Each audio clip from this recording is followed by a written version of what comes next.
I'm just going to go ahead and skip over this riveting tale that I had about growth developments and cost to serve in Greer, and just go ahead and give our time to Joe Minicozzi, because you are going to be blown away by what you see here in just a minute with the presentation that Joe is going to give us. Joe Minicozzi is the principal of Urban 3 LLC, the consulting division of public interest projects, a real estate development company based in downtown Asheville. The fact that he has come from Asheville and it's more than 60 miles from him makes him an expert. That's how you determine an expert, if you go more than 60 miles away from home. Joe has a varied background in both the public and private side of planning and zoning, as well as real estate and finance, that has allowed him to develop an award-winning analytical tool for which you're going to see here in just a little while. Joe is a sought-after lecturer on city planning issues and policy, and his work with the Congress of New Urbanism, the American Planning Association, and New Partners for Smart Growth has created a paradigm shift for how we think about growth and development patterns. Joe's firm specializes in land value economics, property and retail tax analysis, and community design.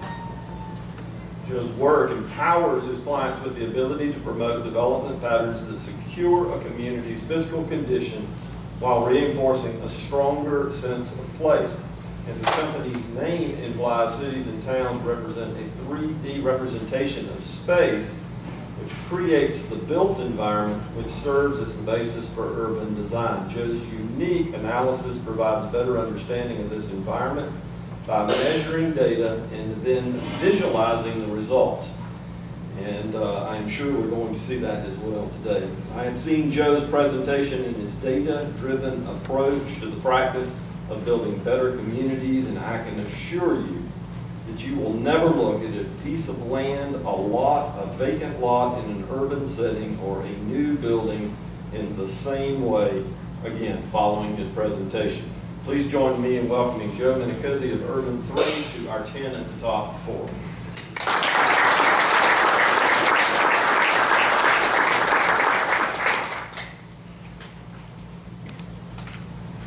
Thanks, Mayor. Now I have to live up to that. How many of y'all have seen me present before? A couple? Great. No shouting out the answers to some of my jokes. I've got a challenge to bring to you a different way of seeing things, a different way of looking at the communities. I'm sure that you all have been to Asheville before. I'm going to take you through a little bit of history of Asheville. A lot of this is going to be, it's actually, Charlie hit a lot of the same points about cities and how they're not finished. If I can get the lights here, I don't care if you see me, I want you all to look up here. I'm going to put a couple of points up front about the way that I see cities. Greenwood will eventually grow up and be another city. It will evolve. All cities evolve the same way that I evolved, right? So this is how I started life when I was 3 months old, right? This is me when I had hair, and this is what I'm going to become.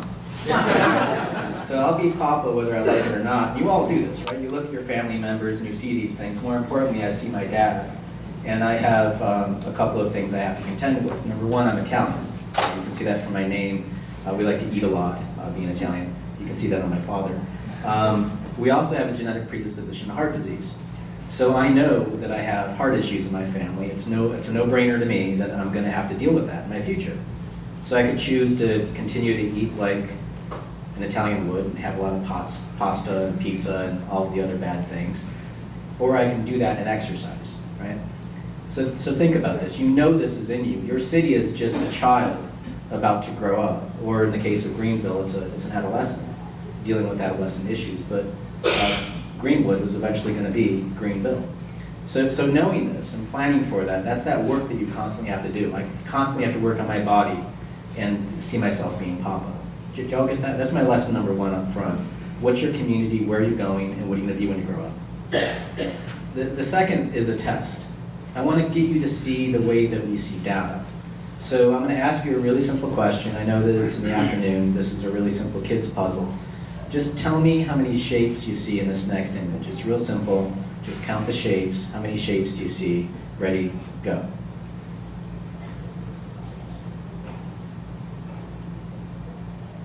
Okay, who has the answer? Shout it out. You're not going to fail. I'm not going to keep you from leaving? 7? 18? Somebody say 30? 40? Maybe you want to go higher than 40? Maybe you want to go lower than 9? How many kids were on the school bus? Anyone? 12? There's 5 kids on the school bus. It was 10 after 10 on the clock. You know, there's data that's there right in front of you, hiding in plain sight. But I delivered to you a question. I steered the way that you thought by the question that I put before you. When we think about our cities, I want you to keep this paramount in your mind, that you're being asked the question, is this a master plan that we need to do for our downtown? Is this a zoning code change? Are we adopting this one plan for this part of our community? That's just looking at the shapes. The data that's before you is hiding in plain sight. You just have to ask deeper questions. So this is actually a form of behavioral thinking. A Nobel Prize-winning behavioral economist, his name is Daniel Kahneman, wrote a book called Thinking Fast and Slow. It's all based on this point of thinking. Our brains operate in 2 ways. There's a fast mode and a slow mode. What I did is I put you in a fast mode. I asked you a question. So your mind immediately went to that. Think of us being hunter-gatherers in the savannah. We're looking for that tiger, right? We can tune out all the other information looking for the tiger. This is a behavioral quirk in our brains, and we miss all the data that we should be considering for that long-term thinking.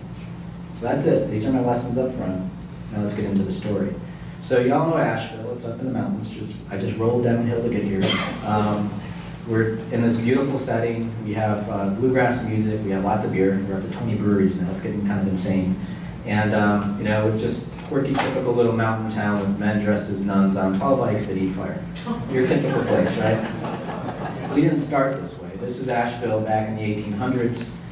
This is a shot down Main Street. Y'all stood at this spot if you visited Asheville. 20 years after this picture was taken, this is what became of downtown Asheville. We like to say the 3 T's made Asheville: trains, tourism, and tuberculosis. But once the train lines came in, it brought this flood of tourists. We grew incredibly rapidly through the 1920s. We had the second streetcar line in the entire country. Presidents came to visit. We still have presidents that visit. It was a little mountain mecca. During the 1920s, we grew at 20% in population every single year of the decade. Explosive growth. We were the 2nd largest city in North Carolina. Did y'all know that we were bigger than Charlotte? The only city that was bigger than Asheville was Winston-Salem by 1930. Did y'all know that? In that, we achieved the highest debt per capita of the entire United States. We were number 1 in debt. And when the Depression hit, we thought we had $5 million in the bank. Turned out we had $18,000 in the bank with a clerical error. Our city council was indicted and the mayor committed suicide. That's how we entered the Depression. Well, in Asheville. Thomas Wolfe, famous American author, native of Asheville, this is what he had to say about his hometown. Asheville has squandered fabulous sums. They've flung away the earnings of a lifetime. They've mortgaged those of a generation to come. They have ruined the city. And in doing so, they've ruined themselves, their children, and their children's children. I'd like that if you said that about your hometown. Incidentally, he wrote that in Homeward Angel. His second book was called You Can't Go Home Again for obvious reasons. He named names, but in a way, he nailed it.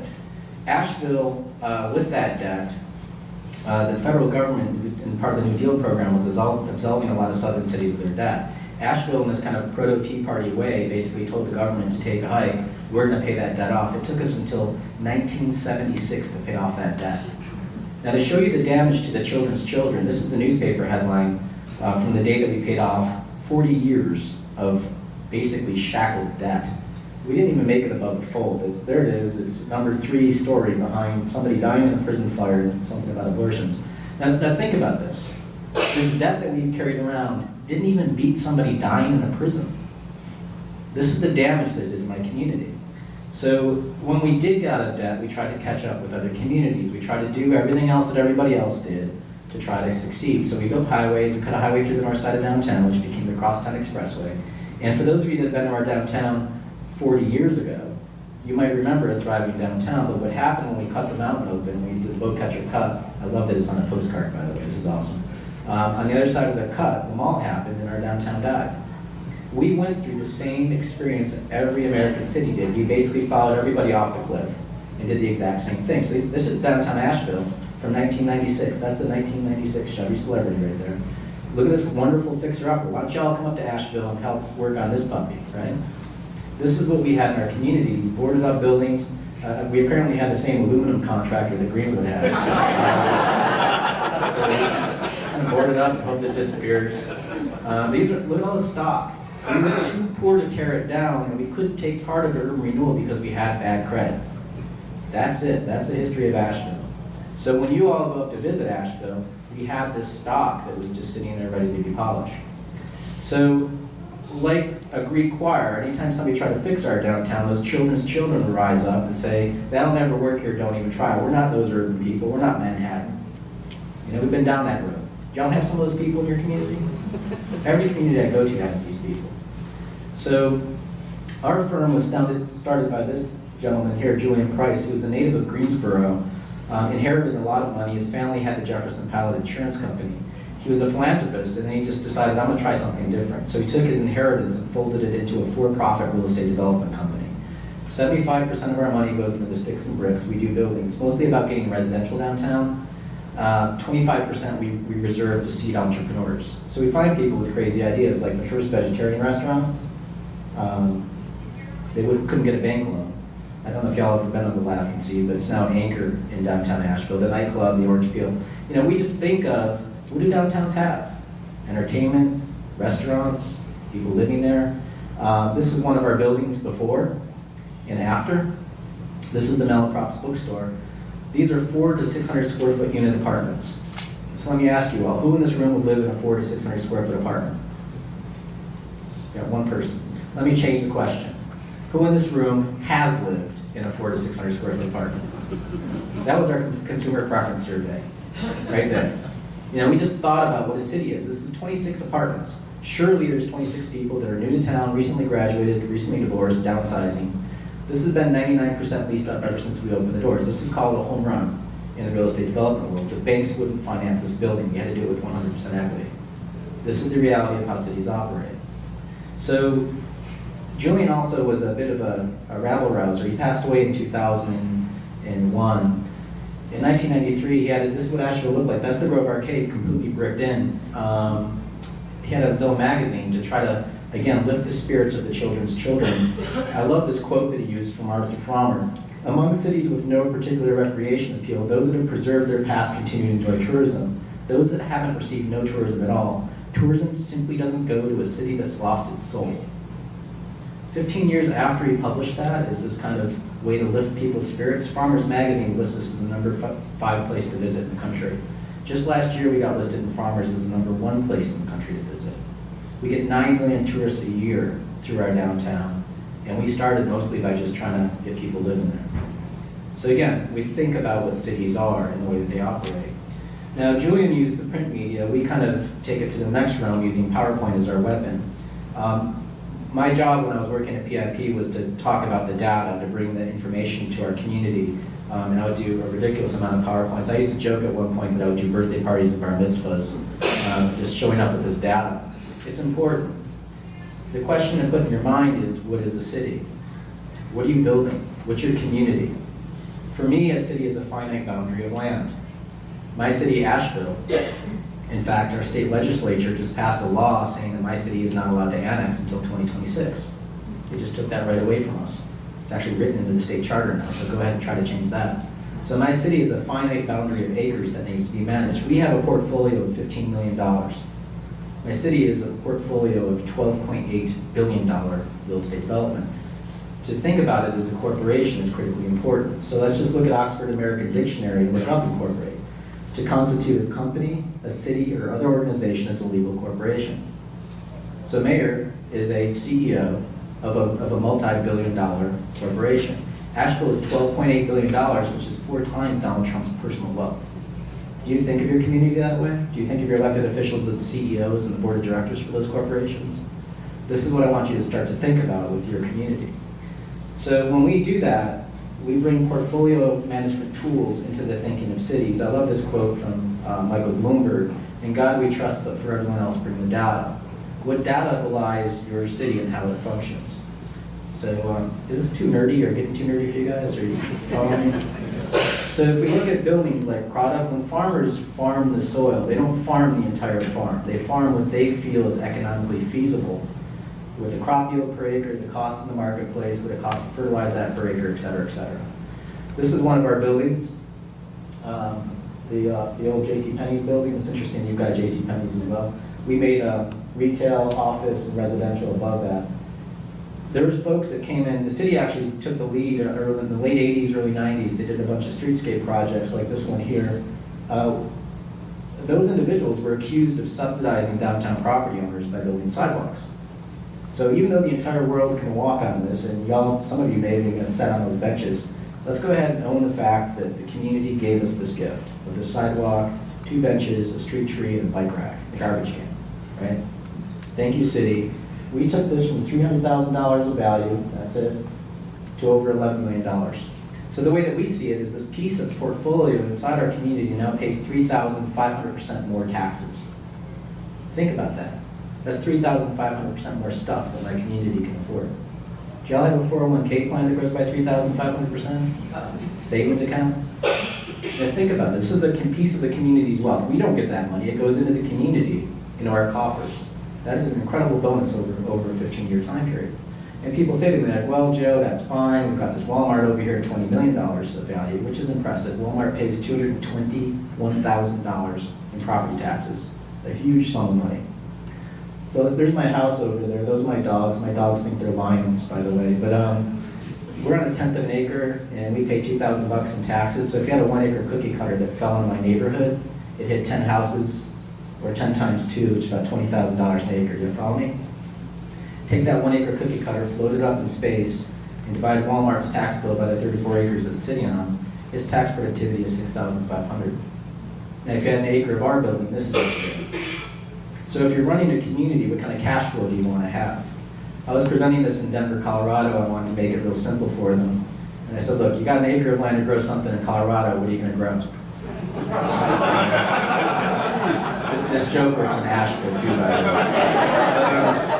way. So you're probably saying to me, Joe, look, that's not fair. We do Walmarts for retail taxes, not property taxes. So let's go ahead and get rid of my house because I don't sell anything, and let's run the numbers. So Walmart, typical Walmart's about $77 million in retail sales, but the nut that actually comes back to the city is a portion of a portion. So we get 8 cents on the sales tax dollar, and the city gets 27% of that. Actually, the state legislature's dialed that down to about 9%. Let's go ahead and keep the older number and be more conservative about it. So that's $47,500 in sales tax, which is more handsome than retail tax, property taxes, or a total tax nut of $51,000 an acre. In Walmart, we're getting $330 just with property taxes out of our building. You add our retail taxes, you're cooking with gas, jobs per acre. I mean, how do y'all want to look at this? The reason why we built cities for tens of thousands of years is because they're economically significant to us. You're getting more stuff in less space. It's that simple. You're stacking things up. That's stacking your cash flow. Y'all follow me? So what we're doing to normalize this is making things down to a per acre basis so you can better judge your relativity. That's just the city side. As you know, cities sit on top of these things called counties, the bigger corporations. Now your counties can't annex. It's not like Buncombe County can go off and take down Madison County. That'll never happen. Our county boundaries are fixed. So as a city, we're cash flowing out to the county as well. So this is the average city resident and what we pay to my county in property taxes. So that's single family. This is the average county single family person and what they pay out to the county. So you see that the city single family resident is a much more handsome producer of county wealth than a county single family resident. This is the data. When you bring them all into this, you see why somebody might do the mall. Commercial brings a handsome $8,000 an acre in the mall to the county per acre versus residential down here at $1,700. But let's not stop there. Let's bring downtown into it. So here's our building at $250,000 an acre of county taxes produced versus the mall at $8,000. So what you see here is what's good for downtown is great for the city, but it's incredible for the county. So when does my county step in and do a streetscape project or build a greenway or do anything in the inner city? And again, that's the conversation we try to have in Asheville because it's good for, what's good for downtown will help them as well. And this is the conversation you all need to have. The county needs to be part of this conversation as well. So realize what I'm doing here is not complex math. This isn't, I don't have a CPA, I don't have a degree in finance. I'm just doing simple 5th grade division to figure out efficiency. And we do this, right? We talk about cars, we don't talk about cars on a miles per tank basis, do we? If we did, we'd all be driving Ford F-150s at 650 miles per tank. You realize how silly that is because every tank is different sizes. Well, the same is true of real estate. And we just got back from doing a study in Lafayette, Louisiana, and in that county there are over 300,000 different parcel shapes. 300,000. How do you make them relative? So we say, rather than miles per tank, miles per gallon, the numbers changed. Look at that. We should all be driving BMW Setas at 70 miles per gallon. I'm being cute here about this, but I'm trying to drive home the point about efficiency. We do this for $3 a gallon commodity. We certainly should be doing it for a $30,000 a quarter-acre parcel, right? So just be aware of that.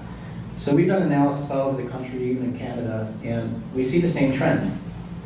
For every dollar of county taxes somebody in county single family is paying to the county per acre, a city resident's producing about $5 to the county. The Walmart's about $6.70, the mall's about $9. As soon as you get to a 2-story building, this can be in Greenwood, it could be Driggs, Idaho, or it could be downtown Asheville. As soon as you get to a 2-story building, you see an exponential jump in the productivity of your community. And that's the reality of the data that's going on in each community. So again, this is a mashup of 36 different cities. This is the trend.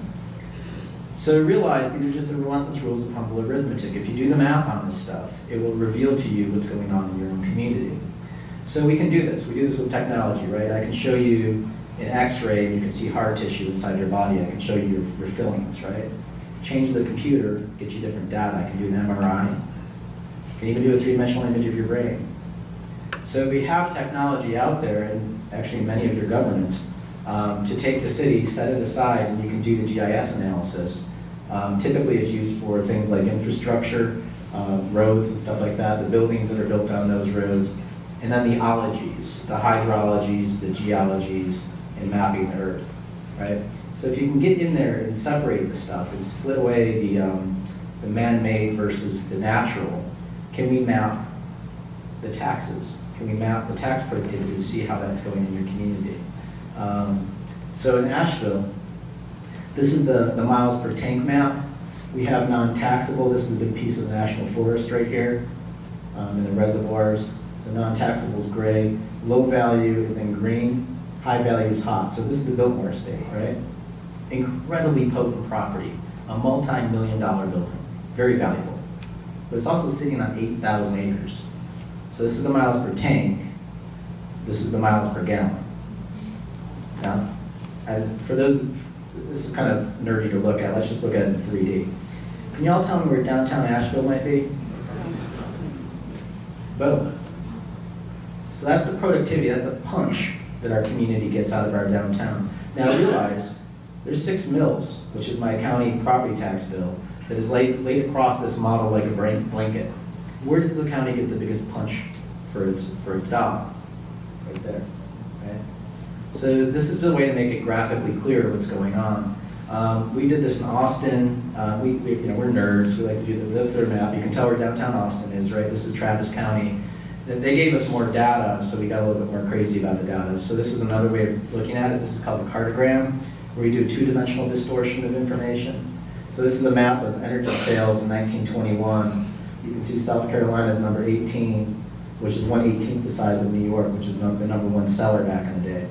So we took the Travis County map and made its cartogram and did a measurement. So downtown takes up about that much space, but it's like a 1:72 punch in the finances of the community. That's just the property taxes. When we modeled other things, like we did a 6-county analysis of, this was kind of fun, we measured their booze. So this is their mixed beverage taxes that they get. I was presenting this at 8 o'clock in the morning, and I was like, hey, who's in this 78704 district right here? And there was a table in the back of the room, and they're all like, woo! They were very excited. And I'm like, y'all, this is the college right here. You guys are drinking more than your college. And these are adults. I don't know what the hell they're doing, but they must have been drunk at the meeting. But anyway, so that's their booze sales.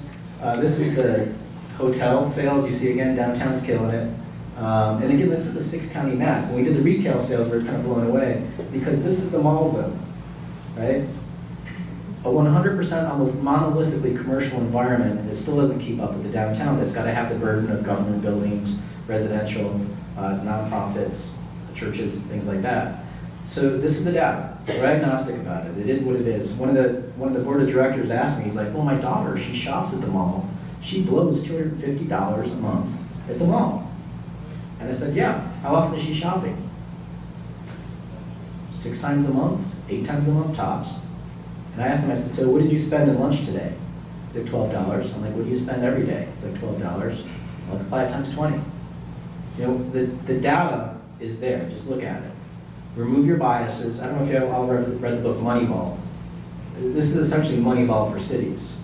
Moneyball is a book about the biases that were embedded in baseball. The whole industry has changed because of this one book, because of one baseball team that was looking at data rather than biases.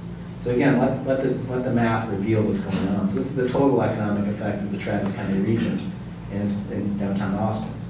So basically running through the usual suspects, here's their Walmart at 800,000, this is their power center at 1.2 million, and this is the mall at about 2 million an acre. When you get into the downtown, it gets obscene at $100 million up to about $487 million of value per acre. And again, remember the Walmart's 800,000. Now, behind all of this, and this is the architect in me talking, there is a heritage to your community that needs to be acknowledged. What we noticed in Austin is that this is one of my favorite buildings. This is the Littlefield building. Here it is from the postcard from 1912. This building's producing $60 million of value per acre, while the Walmart's at 800,000. So one of the things to realize is that when their forefathers were building this building, they weren't thinking about a cash flow model. They were trying to leave an imprint on the community. That imprint is worth $60 million today per acre. So this thing has been a high producer of taxes for over 100 years. The question to ask yourself is, will Walmart be here 100 years from now? Now people ask me, they're like, well, Joe, you hate Walmart, don't you? And I'm like, no, I've actually presented this in front of the head of Walmart's real estate development program. Now, it's not about the player, it's about the game. Our tax system essentially rewards cheap buildings. The cheaper the building you make, the lower the taxes you pay, period. Walmart is unabashed about, they design buildings to last 15 years, period. That's it, that's their business model. But it's your community. You can decide how long of an investment you want to have in your community. It's you have to deal with it, or your grandchildren will. Did y'all get that? I hate to be so dour about this, but there's a way out of this. So here's another building, again, the Driscoll, 1886 at 67 million. So here's the cash flow. Here's the county multifamily. This is city single family, at about $5,000 an acre of Travis County taxes, which is more productive than the Walmart. Here's city multifamily, a handsome producer, about $60,000 of county taxes per acre. This is the average of downtown. And then this is the Littlefield right here at about $300,000 of county taxes per acre. This building is just obscene, $2.4 million of county taxes per acre. So to think of it, 2 acres of this building would equal the 172 acre that. Or 1.1 acres of this would equal the 20 acre that. This is all about just understanding what your choices are, right?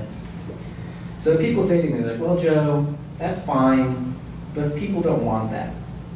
You know, I want to be 6 foot tall and have a full head of hair. I think y'all should pay for that. Make me happy, right? So what if I could do a complete community where people got what they want? Just go ahead and let's just spread out. I don't want to have a neighbor. I want somebody else to foot the bill for my infrastructure. Let's just kick the can down the road. But we got it in Gwinnett County. Y'all know Gwinnett County? Yes. I had never been there. I was just like, all right, whatever. We're just looking at your data. The Chamber of Commerce was our client on this one. And we did the analysis. The whole time they kept on telling me they were rural. We're rural people in Gwinnett County. We're not urban people. We're out here, and that's the city, right? Their county seat is Lawrenceville. That's the biggest town in all of Gwinnett County at 35,000 people. When we did the analysis, I was shocked. I was like, I called up Kelly Brownlow and I was like, Kelly, y'all are 800,000 people. That's huge, right? She's like, yeah, but Joe, you don't understand. We're 460 square miles. All right. Well, it's 800,000 divided by 460. Well, that's about 1,900 people per square mile. You see these people as 100 people? Y'all follow me? So 1,900 people per square mile, they're less dense than DeKalb, which is 2,700 people per square mile. But we had all this extra data laying around in our office, so we're like, let's go ahead and put them up against other cities. So when I was presenting this to Gwinnett County, I said, yeah, this is kind of impressive. Y'all are 200 people per square mile denser than Mecklenburg County, North Carolina. Y'all know what's in Mecklenburg County, North Carolina? Yeah.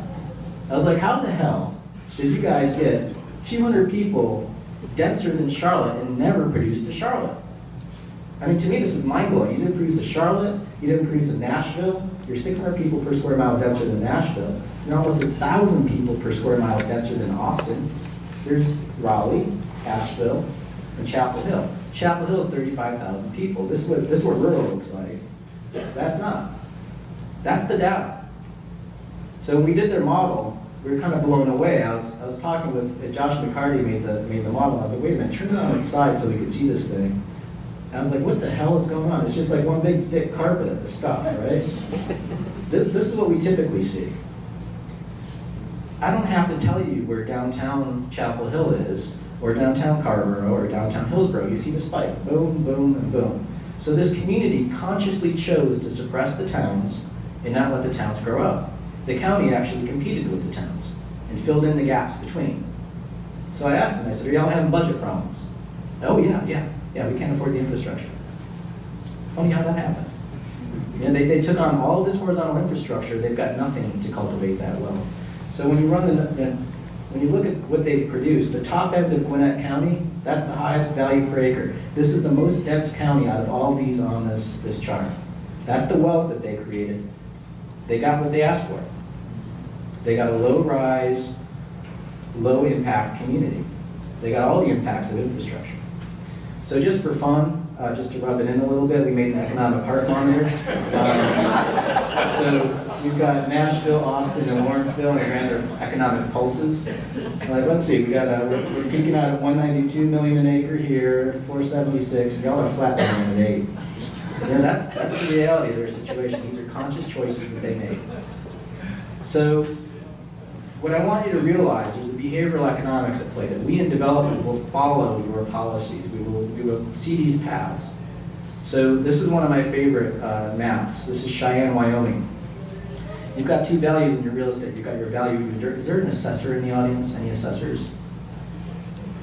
Good, you guys are like this. So you've got improvements on the dirt, and you've got the dirt, right? Those are two values. You can pull any property, you'll see these two numbers in there. We turn off the buildings and just look at the dirt value and see the way the assessors do them. This is probably the most obscene example I've ever seen. You see all these houses out here are the same color, blue, so it's about $15,000 of value per acre. You see a couple of anomalies right there, you know? But this is my favorite. What's going on here, where this is $15,000 an acre, and just by crossing the street, it jumps up to $35,000 an acre. It's the same zoning category. How by crossing the street does land double in value? And the tax assessor was sitting in the front row, and she shot her hand up in the air. And she just yelled out, "You don't understand." I'm like, okay, try me, what am I missing? She goes, well, the more land you have, the lower the value. Let that wash over you for a second. The mayor just about spat coffee out of his nose. He laughed so hard. The more land you have, the lower the value. This is a limited commodity, people. You can't make another Cheyenne. So I asked her, I said, so you've got 3/4 of a mile of a road here, 3/4 of a mile road here, another half mile and half mile out. This person's got about 200 feet. You've got 3 miles of infrastructure, you're gonna pay less in taxes for it? She goes, yeah, we don't count that. Okay, you've got the most capacity on the site because it's a big site versus everything else around here, which means you're gonna have more commerce. More commerce means more trips means more car accidents, more fire calls. You don't charge that? She goes, no, we don't charge that. Okay, more commerce, more police calls because of theft. You charge that? No, more land, lower the value. I'm like, in what economic world does this make sense? She goes, that's our standard. We follow our standard. So I presented this at the International Association of Assessing Officers. I'm like, where'd y'all get the standard from? Did Moses deliver it to you? And it's just something that's been in place. It actually makes sense when you think of farmers. because they have less, an ear of corn doesn't call the cops. But when you apply it into the cities, it's made its way into, well, where am I gonna find the biggest parcels? At the edge of your community. So you build roads to me, I get more roads, more costs, and I'm gonna pay less for it in the end. That's just the reality of the economics. So realize these aren't invisible market forces. There's a lot of strings that are at play driving demand. So just to kind of play this out, we're gonna get into the closing turn here. We're in Chattanooga, we did an analysis. This is their downtown, Chattanooga. This is their hipster zone with Brooklyn across the river over here where everybody's got stuff stapled to their faces and tattoos. But there was this developer from Atlanta that wanted to build this Publix grocery store in that area. So they wanted to just get rid of all the urban design guidelines and do this grocery store, which is your conventional box and surface parking lot. So there's the site. In the neighborhood, we already have mixed-use buildings, so we're not saying build Boston here or something. There's stuff in their community. There's a local developer that built this Green Life grocery store, which I'll show in a second, and you have townhouses. So you already have the ingredients of an urban community already happening there. Here's the typical conventional Publix surface parking lot, big box. They're already in the marketplace, we can comp those. Here's the stuff that's mixed use already, 2 blocks away. Office above retail, residential above retail. This is called a deep throat model, where you have your grocery store and you put a liner building in front. So these are like yoga studios and retail spaces to buy pet supplies or whatever. But that's, a local person already did that. That's the Green Life grocery store. Publix has done crazy stuff. This is a Publix in Miami Beach, where you actually drive up on the roof, and it looks like a UFO hit this. But it's really a conveyor belt system to get you on the roof. This was built in 1998. Like, they know how to do this stuff. This is a small footprint Publix in West Palm Beach, Florida. Tiny grocery store with a surface parking lot and a door back here, and then a door on the street, so you have this more urban side to it as well, or pedestrian-friendly facade. By the site, the 34-foot of grade change across the site. The developer is essentially cutting into the hill. This is a really crude model that I made in SketchUp. We did this project in like a week, just to kind of get them some numbers. So this is what it looks like. We wanted them to see that all of these houses are now going to look at a tarmac of a roof. And here's your quarter-mile long future graffiti wall right here, right? But we're also running the taxes. I'll come back to this at the end, so don't worry about that. So what if you just did Urban Design 101? Meet with one of the local developers who does townhouses, build them on the wall so that you have townhouses, residential facing residential, and do a couple of corner buildings, call it a day. This is what you get. Do a better site design, pick up the cues that the local guy did, and do the Green Life style grocery store, center parking in the deli here, and then ring the site with mixed uses. This is what you get. Go crazy and do Miami Beach, just drive right up onto the roof, use the earth as your rail, basically, and densify the heck out of it with a ring. This is what you get. Back it down to West Palm Beach, small footprint, big parking in the center, ring the site. That's what you get. And then you've irritated the developer, he goes back to Atlanta, and you just get what's already happening in the neighborhood, which is mixed-use buildings and townhouses. Boom. So let's recap. Here are the taxes paid today on the site. Here's what the developer's proposing. So the mayor is basically arguing, let's increase the taxes by 3 times. Did y'all follow me? Am I going like way too fast? I've had a lot of sweet tea. Here's if you just do add some additional housing in mixed-use buildings. This is with a better site design. This is going crazy to Miami Beach, backing it down to West Palm Beach in a no-build scenario. This is basically an opportunity cost model. You're taking an opportunity, but you're foregoing other opportunities. So you need to balance this in your decision-making process. So what if we were to take a couple of them and just look at them? Well, really, when you look at these 2 buildings, you should look at the tax productivity per year at 253 versus 44. But you really need to net this out over a 20-year window. When you make this decision, you're stuck with it for 20 years. So really, the net effect is taking these numbers and bringing it forward to 2000 or to 20 years out. So you're looking at a difference between $5 million and $900,000. As a community, you should have a conversation. Just reach into your pocket and just throw $2 million into this one. Even if you did that, you'd still be ahead of the game, $2.2 million. So the thing to think about is that I can actually underbuild in your community and pay less taxes for it, is what's going on here. You still have the infrastructure. You still have to drive a bus by. You still have the garbage trucks go by. So when we allow a certain pattern to happen, that pattern is an economic model, but you're foregoing these other things. You don't have the money for the greenway anymore, the art teacher, or the dancing traffic cop. Those all have to be cut out of the budget because you don't have the money. You can go to the city manager and ask all you want, but if you don't have the cash flow coming in, you can't do that. Does that make sense? So, all right, Joe, that's fine. That's cost and benefit. These are policies that hurt ourselves. Now what do we do with the gun? Well, this is kind of brand new. This is something we just finished last week. We're still kind of in the 75% way. I was thinking about not showing this, but I think you need to see this. This is a full cost-benefit model of an entire county. This is Lafayette Parish in Louisiana. This is their revenue. Again, you can spot where downtown is. And we did a costing model for the entire parish. We figured out the cost of roads, the cost of the network, the cost of, they have these things called coulees, which are essentially drainage canals to drain the entire area because they're in bayou. And we basically, this is looking at a side view of the parish. This is all the revenues, all the taxes that are paid out of these, and these are all the costs on a parcel by parcel basis. And we netted it out, what's in the black and what's in the red. And then this is the 3D model. They're in a very dire situation in Lafayette Parish. They don't see it yet, but they can see it on the horizon. When you net this whole model out, those costs are there. You can't wish them away, and they have to pay for them. Those roads, once they're there, the finance officer, we're meeting with the finance officer, and she had the roads in the ledger for the city under assets. Right? She said, well, the developer builds them and gives them to us, they're assets. I'm like, yeah, you have to maintain them, that's a liability. What's it cost to maintain a road? Ask a developer, we know, we'll tell you. But does the city know that? Is the city running the nut on those things and putting it forward? When you think about this stuff, this is the total net productivity model of the entire parish. The reason why they're doing this is because they only have $300,000 to pay for surfacing of roads outside the city limits for the entire county. They're going broke in a very, very slow way. Cities don't crash the way that a business does. They go through this slow riding pain to avoid bankruptcy. New Orleans can't step in and buy this place.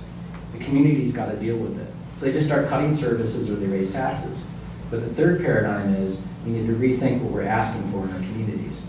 So let's kind of flip forward. Their problem is real simple. The average single-family house is about $150,000 worth of value. The average property tax for the city is about 1%, which means that it's yielding about $1,500 in taxes to the city. Of that nut, about $150 goes into the road budget. When you actually run the cost of what those roads would cost to replace and what should be in the savings account per household, you're looking at about, for the roads, $3,300. Could you imagine being the mayor and saying, okay, we're going to raise everybody's taxes by $3,000? No, wait, we're not done. There's stuff under the roads, there's pipes. We need to set aside money there. That's about another $4,000. So you're looking at the average house being upside down $7,000. That's just to maintain what they have today. That's the reality of most American cities and the way that we've developed for the last 50 years. Again, this is something that we need to think about. So, you know, during the recession, this is, I think this is the Atlantic magazine, yeah. You know, they're basically giving us the indicators. We basically marched ourselves off the cliff following a pattern of development by having incentives in place. If I don't charge you for your full cost in my community, that's an incentive. It's not the way that we're typically used to doing it, where I as a developer come in and ask you for a zoning bonus. It's built into the system. And we just have to be transparent about that, put it on the table, and figure out whether you can afford it. So just to close, my community of Asheville is $12.8 billion. It's worth more than all the professional sports teams in my state combined. Or another way of looking at it, we're 12.8 Charlotte Panthers. I can guarantee you that Mr. Richardson knows Cam Newton's towel bill, right? Does your city know the full economic cost of what it's building on itself? Are you asking those questions? We had a debate in our office about going from 3-cent cups, three pennies for our cups in our nightclub to 5 cents, and whether or not we could afford that because we wanted to go to compostable corn-based starch cups. We had to debate that. Are you doing this and fine-tuning those arguments at your city level? You know, that's the thing. You've got to measure this stuff, you need to know what's going on, and you need to just be honest about where the costs and the revenues are. And you need to do the math. So thank you.